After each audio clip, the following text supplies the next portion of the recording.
नमस्ते। आज के इस वीडियो में हम लोग एक बहुत ही इंटरेस्टिंग कॉम्बिनेशन के बारे में बात करेंगे, जो कि है केतु और मून का कंजंक्शन किसी भी बर्थ चार्ट में। देखिए, ये एक बहुत ही इंटरेस्टिंग कॉम्बिनेशन है। जो मून है वो मनस है, यानी कि माइंड है, और जो केतु है, जैसे कि हम लोगों ने पहले भी बात की है, वो एक हेडलेस प्लैनेट है और बहुत ही अनयूजुअल रिजल्ट्स तक देने की वो क्षमता रखता है।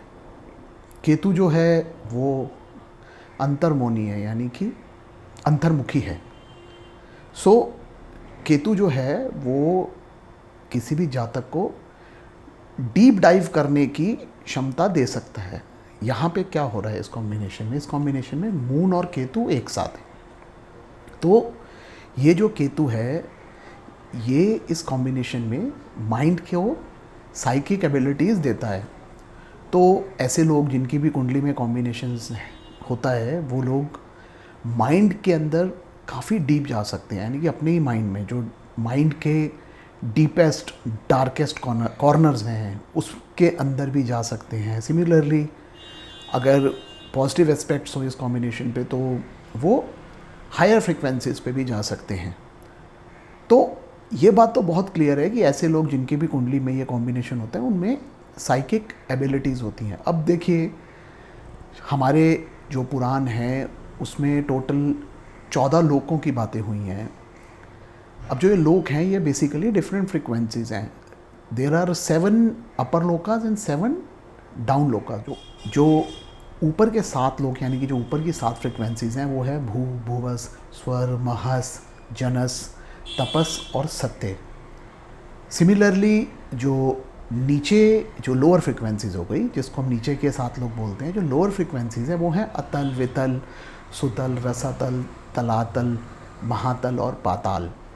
तो ये जो 14 फ्रिक्वेंसीज हैं, इन फ्रिक्वेंसीज में जाने की जो क्षमता है वो केतु देता है।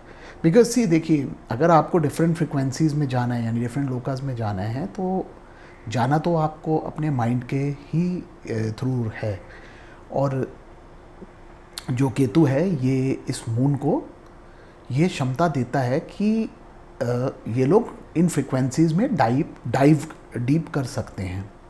अब किस फ्रिक्वेंसी में जाएंगे, बिल्कुल लोअर फ्रिक्वेंसीज में जाएंगे या अपर फ्रिक्वेंसीज में जाएंगे, ये डिपेंड करता है केतु के पीएसी पे। अब इस कॉम्बिनेशन में या तो चंद्रमा हावी हो जाएगा या केतु हावी हो जाएगा।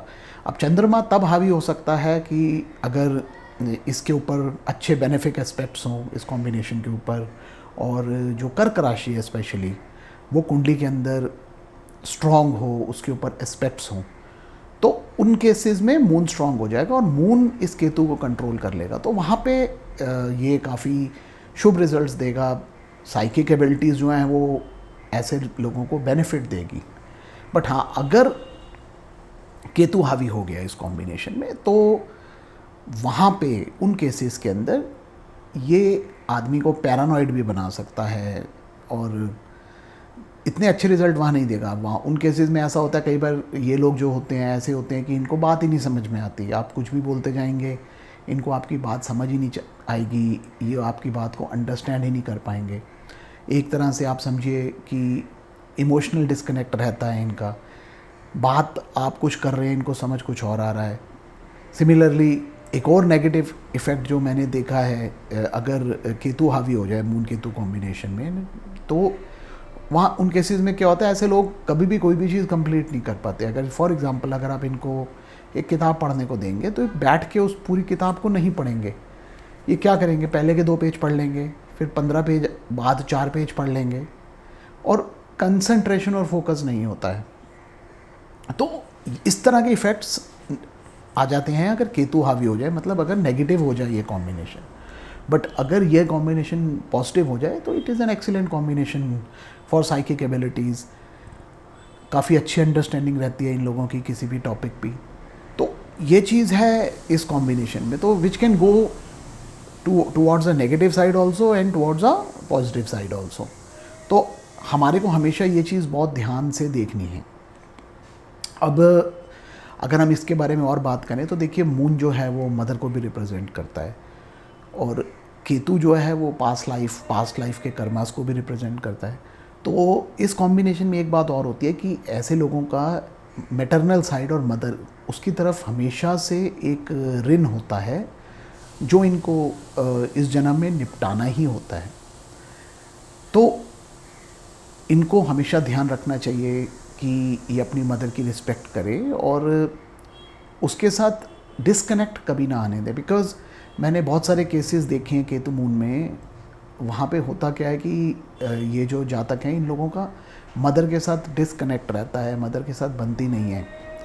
तो अगर आपकी कुंडली में केतु मून कॉम्बिनेशन है उसको मत आने दीजिए और मदर के साथ अच्छा कनेक्ट रखिए, एक अच्छी बॉन्डिंग रखिए, ताकि जो भी आपके पास्ट लाइफ ऋण हैं मदर के साथ वो आप उनको फुलफ़िल कर पाएँ और अपनी ऑब्लिगेशंस पूरी करके उस ऋण से आप आज़ाद हो पाएँ।